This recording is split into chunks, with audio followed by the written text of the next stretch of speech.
GHMC చరిత్రలోనే ఇది చీకటి రోజుగా మేము భావిస్తున్నాము. ఎందుకంటే కని విని ఎరుగని రీతిలో 10 సంవత్సరాలుగా ఎప్పుడు జరగని విధంగా ఈరోజు మేయర్ గద్వాల విజయలక్ష్మి గారు ప్రవర్తించడం జరిగింది. బీఆర్ఎస్ కార్పొరేటర్ బీఆర్ఎస్ కండువ మీద గెలిచి ఈ పార్టీ గుర్తు మీద గెలిచి ఈరోజు ఆవిడ మేయర్ మా సంఖ్యతో మేజర్ సంఖ్య మా బీఆర్ఎస్ పార్టీ కార్పొరేటర్స్ది అలాగే మా ఎక్స్ అఫీషియో మెంబర్స్ది ఉంది. మా సంఖ్యతో గెలిచి ఆవిడ ఈరోజు ఆవిడ మేయర్ పదవిలో కూర్చుంది. అది ఎందుకు కేవలం మేము బడ్జెట్ని కాదు, బడ్జెట్ తర్వాత మాట్లాడదాం, ప్రజా సమస్యల మీద ముందు మాట్లాడదాం. క్వశ్చనర్ స్టార్ట్ చేయండి మేడం, మేము క్వశ్చనర్ తర్వాత బడ్జెట్ గురించి మాట్లాడదాం. ఎందుకంటే బడ్జెట్లో చాలా అవకతవకలు ఉన్నాయి. గత సంవత్సరం పాలనలో కాంగ్రెస్ పాలనలో ₹1 బడ్జెట్ కూడా ఏ వార్డుకి కూడా నిధుల్ని శాంక్షన్ చేయలేదు. ప్రతి ఒక్క రిప్రజెంటేషన్ ఏదైతే మేము మా వార్డుల తరఫు నుంచి కార్పొరేటర్స్ గౌరవ కార్పొరేటర్స్ జోనల్ కమిషనర్ కానీ కమిషనర్స్ డెప్యూటీ కమిషనర్ కానీ కమిషనర్ గారికి ఇస్తున్నా కూడా అవి తిరిగి పంపిస్తూ ఉన్నారు ఫైల్స్ ఈరోజు. కాబట్టి ఏ ₹1 నిధుల్ని కూడా ఏ ఒక్క వార్డుకి కూడా మంజూరు చేయలేదు. కాబట్టి గత సంవత్సరంలో జరిగిన బడ్జెట్ ఏదైతే ఇచ్చారో అది ఎక్కడ పెట్టారు, ఎవరికి ఇచ్చారు, అసలు ఆ బడ్జెట్ని ఎలా ఉపయోగించారు, ఎలా వినియోగించారో వాటి డీటెయిల్స్ మాకు కావాలి. కాబట్టి దానికి చర్చకి చాలా టైం తీసుకుంటుంది. ముందు క్వశ్చనర్స్ స్టార్ట్ చేయండి. ఎందుకంటే ప్రజలు చాలా సమస్యలతో ఇబ్బంది పాలవుతున్నారు, సమస్యల్లో ఉన్నారు. ప్రతి ఒక్క దాంట్లో ప్రతి ఒక్క డిపార్ట్మెంట్లో సమస్యలు ఉన్నాయి.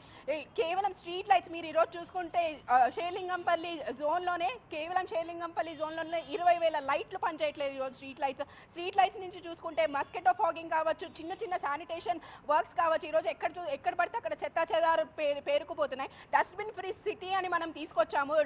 బీఆర్ఎస్ పార్టీ ఎప్పుడైతే మనం అధికారంలోకి వచ్చామో, తెలంగాణ రాష్ట్ర ప్రభుత్వం ఏర్పడ్డాక మనం డస్ట్బిన్ ఫ్రీ సిటీ అని చెప్పి మనం డస్ట్బిన్స్ అన్ని తీసేసి వేరే ఒక సంస్థ తీసుకొచ్చి దానికి ఒక థర్డ్ పార్టీ ఆర్గనైజేషన్ చేసి మనం ఇప్పటి వరకు సిటీని నీట్గా ఉంచుకోవడం జరిగింది. కానీ ఇప్పుడు అదే ప్లేస్లో మళ్ళీ చెత్త చెదారు చేరిపోతున్నాయి. స్వచ్ఛ ఆటోస్ ఇంటింటికి వెళ్ళట్లేదు, ఒక్క శానిటేషన్ వర్కర్ కూడా సరిగ్గా పనిచేయట్లేదు. ఎందుకంటే వీళ్ళందరినీ కూడా సర్వే అనే పేరుతో వాడుకుంటున్నారు. ప్రతి ఒక్క జిహెచ్ఎంసీ ఎంప్లాయీ ఏ డిపార్ట్మెంట్లో చూసుకున్నా, శానిటేషన్ కావచ్చు, లేకపోతే ట్యాక్స్ డిపార్ట్మెంట్ కావచ్చు, డీసీ నుంచి చిన్న స్థాయి ఎంప్లాయీ వరకు కూడా ఈరోజు సర్వేస్ అనే పేరుతో వాళ్ళ డ్యూటీస్ని పక్కన పెట్టేసి వాళ్ళు పనులు చేస్తూ ఉన్నారు. ఏం సర్వే చేస్తున్నారు అని చెప్పి నేను ఈరోజు రేవంత్ రెడ్డి గారిని అడుగుతున్నారు. ఏం సర్వే చేస్తున్నారు మీరు? ప్రజాపాలన అన్న పేరుతో ప్రజాపాలన అప్లికేషన్స్ అని ప్రజల్ని లైన్లో నుంచోబెట్టారు. 6 గ్యారంటీలు అని చెప్పారు. 6 గ్యారంటీలు ఒక్క గ్యారంటీ కూడా అమల్లోకి తీసుకురాలేదు. ఈరోజు మహిళలకి ₹2,500 మహిళా భృతి ఇస్తా అన్నారు. ఏ మహిళకి ఇచ్చావు ఇప్పుడు వరకు? 200 యూనిట్లు ఫ్రీ కరెంట్ ఇస్తా అన్నావు. ఎవరికి ఇచ్చావు 200 యూనిట్ ఫ్రీ కరెంట్? పేరుకు మాత్రమే ఒక ఊరికే నామకే వస్తే ఒక నెల రోజులు ఇచ్చావు, 2 నెలలు ఇచ్చావు. మా డివిజన్లకి రా, మా వార్డులకి రా, మా వార్డులకు వచ్చి చూడు ఎవరికి వచ్చిందో. ప్రతి ఒక్కళ్ళు కూడా అడుగుతున్నారు. మీరు ఇంకా కార్పొరేటర్లే కదా మేడం, మీరు మా సమస్యలు మీరు తీర్చాలి అంటున్నారు. మేము ఎలా తీర్చాలి? అధికారులు మాకు స్పందించకపోతే అధికారులు మాకు స్పందించే విధంగా మీరు వారికి కనీసం అవకాశం కూడా ఇవ్వట్లేదు. ప్రతి ఒక్క అధికారికి ఎవరికి ఫోన్ చేసినా మేము సర్వే బిజీలో ఉన్నాం. ప్రజాపాలన అప్లికేషన్స్ అయిపోయినాయి, సగం రోడ్డు పాలన అయిపోయినాయి. ఆ ప్రజాపాలన అప్లికేషన్ సగం వరకు ఆన్లైన్ చేయలేదు. ఆన్లైన్ చేయకపోవడం వల్ల ఇప్పుడు రేషన్ కార్డ్ సర్వే చేస్తున్నారు. అందులో లిస్ట్ పేర్లు రాలేదని మళ్ళీ పరిగెత్తుకుంటూ ప్రజలు ఎమ్మెల్యే గారి ఆఫీసులకి మా ఆఫీసులకి వస్తున్నారు. ప్రజలకి ఎలా సమాధానం చెప్పాలి? మేము అధికారులు మాకు స్పందించకపోతే, అధికారులు మాతో మాట్లాడకపోతే మేము ఎలా ప్రజలకి సమాధానం చెప్పాలని మీ ద్వారా నేను అధికారులు ప్రశ్నిస్తున్నా. అలాగే రేవంత్ రెడ్డి గారిని సూటిగా మేము అడగదలుచుకున్నాము. ఇన్ని సమస్యలు ఉండగా మీరు ఎలా బడ్జెట్ ఆమోదిస్తారు? అసలు రూపాయి బడ్జెట్ ఎవరికి ఇచ్చారు, ఏ వార్డులో ఇచ్చారు, దేనికి ఖర్చు పెట్టారు, అది కూడా మీరు క్లియర్ కట్గా మాకు ఏమీ రిపోర్ట్ ఇవ్వకుండా మీరు ఎలా బడ్జెట్ని ఆమోదించారని చెప్పి ఈరోజు మేయర్ గద్వాల విజయలక్ష్మి గారిని అడగాలనుకుంటున్నా. అలాగే కేవలం రేవంత్ రెడ్డి గారి అనుచిత పాలన, వాళ్ళ కుట్రపూరిత పాలన నడుస్తుంది. కానీ ప్రజాపాలన అన్న పేరుతో ఇలా ఈరోజు ప్రజాక్షేత్రంలో కూర్చుని కేవలం వాళ్ళు గూండాయిజాలు రౌడీజాలు చేస్తున్నారు. ఈరోజు సభలో జరిగింది చాలా దౌర్జన్యం, చాలా అన్యాయం. ఎందుకంటే ఒక మహిళా కార్పొరేటర్స్ మీద జెంట్స్ కార్పొరేటర్స్ వచ్చి కాంగ్రెస్ కార్పొరేటర్స్ వచ్చి దౌర్జన్యం చేయడం జరిగింది. మా చేతిలో ఉన్న ఇది ప్రజాస్వామ్యంలో కనీసం అడిగే హక్కు కూడా లేకుండా చేస్తున్నారు. ఏం అడిగినా కూడా కేసులు పెట్టి అన్ని అక్రమ కేసులు పెట్టి అరెస్ట్ చేస్తున్నారు. ఈరోజు ఎక్కడ జరిగినా కూడా కనీసం గొంతిప్పి మాట్లాడే అవకాశం కూడా ఇవ్వట్లేదు ఈ కాంగ్రెస్ పాలన.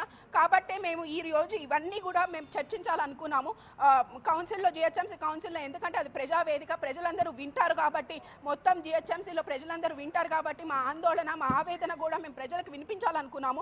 ఎందుకంటే అధికారులు ముఖ్యంగా అధికారులు స్పందించట్లేదన్న విషయం ప్రజలకి తెలియజేయాలని మేము అనుకుంటున్నాము. ఎందుకంటే అధికారులందరినీ కూడా వాళ్ళు సర్వేల పేర్లతో వాడుకుంటూ వాళ్ళ డ్యూటీస్ని వాళ్ళు చేయనివ్వట్లేదు.